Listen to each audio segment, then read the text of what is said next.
My professor Ashish Chandak welcomes you in quick engineering. आज के इस वीडियो का टॉपिक है स्टैटिक मेमोरी एलोकेशन और डायनामिक मेमोरी एलोकेशन। तो इस वीडियो में हम देखेंगे स्टैटिक मेमोरी एलोकेशन क्या है, डायनामिक मेमोरी एलोकेशन क्या है और डायनामिक मेमोरी एलोकेशन का फ़ायदा क्या है। तो चलो देखते हैं what is static memory allocation. तो in static memory allocation memory is allocated at compile time. तो कंपाइल टाइम जब मेमोरी प्रोग्राम रन करने से पहले जो मेमोरी एलोकेट की जाती है उसको स्टैटिक मेमोरी एलोकेशन कहते हैं।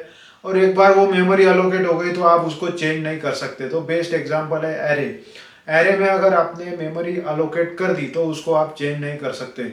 तो इसका सबसे बड़ा डिसएडवांटेज क्या है? डिसएडवांटेज ये है कि अगर मेमोरी साइज आपने 10 बाइट्स एलोकेट कर दी और अगर उसमें से 5 बाइट यूज़ की तो 5 बाइट वेस्ट चले गए, तो ये नुकसान है। और दूसरा है कि अगर 10 बाइट एलोकेट किया है और एग्जीक्यूशन के टाइम पता चलता है कि आपको 15 बाइट्स चाहिए, तो ये भी एक बहुत बड़ा डिसएडवांटेज है स्टैटिक मेमोरी एलोकेशन का, जिसमें आप मेमोरी साइज चेंज नहीं कर सकते। तो यहाँ पे देखो क्या है, memory size is fix and not possible to increase और decrease the size of memory once it is allocated. वही मैंने बोला था। And if memory use by user is less than allocated memory then it is wastage and if more memory is required then also it is not possible. तो ज़्यादा memory अगर चाहिए तो ये भी पॉसिबल नहीं है। तो स्टैटिक मेमोरी एलोकेशन ये बहुत ज़्यादा फायदे की बात नहीं है। तो ये सिनारियो के लिए ओवरकम करने ये सिनारियो को ओवरकम करने के लिए हमारे पास है डायनामिक मेमोरी एलोकेशन। तो डायनामिक मेमोरी एलोकेशन क्या है? डायनामिक मेमोरी एलोकेशन में मेमोरी रन टाइम एलोकेट की जाती है, जबकि स्टैटिक मेमोरी एलोकेशन में मेमोरी एलोकेट किया जाता है कंपाइल टाइम में विदाउट एग्जीक्यूशन। और डायनामिक मेमोरी एलोकेशन होता है with after execution of the program. तो सबसे बड़ा एडवांटेज है। लेकिन अगर आपको सी लैंग्वेज में डायनामिक मेमोरी एलोकेशन यूज करना है तो आपको पॉइंटर यूज करना ही पड़ेगा।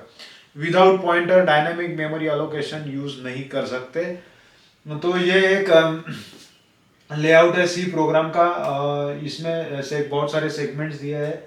तो यहाँ पे देखिए स्टैक, जब स्टैक क्या करता है, इन स्टैक मेमोरी इज एलोकेटेड और डी एलोकेटेड इन डिफाइन ऑर्डर। एक डिफाइन ऑर्डर में मेमोरी एलोकेट या डी एलोकेट किया जाता है।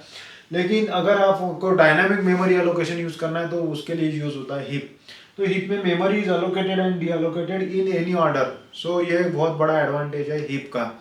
तो हमें यूज करना है हीप। अगर डायनामिक मेमोरी यूज एलोकेशन करना है तो हीप यूज होता है।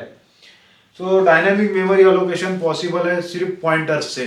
तो आपको पॉइंटर्स का यूज करना ही पड़ेगा अगर आपको डायनामिक मेमोरी एलोकेशन यूज करना है तो डेटा स्ट्रक्चर के प्रोग्राम में।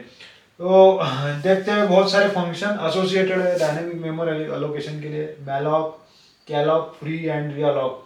मैलॉक और कैलॉक डायनामिक मेमोरी एलोकेशन के लिए यूज होते हैं। फ्री मेमोरी डी एलोकेट करने के लिए यूज होता है और फिर से अगर फ्री करने के बाद फिर से एलोकेट करना है तो रीअलोक यूज होता है।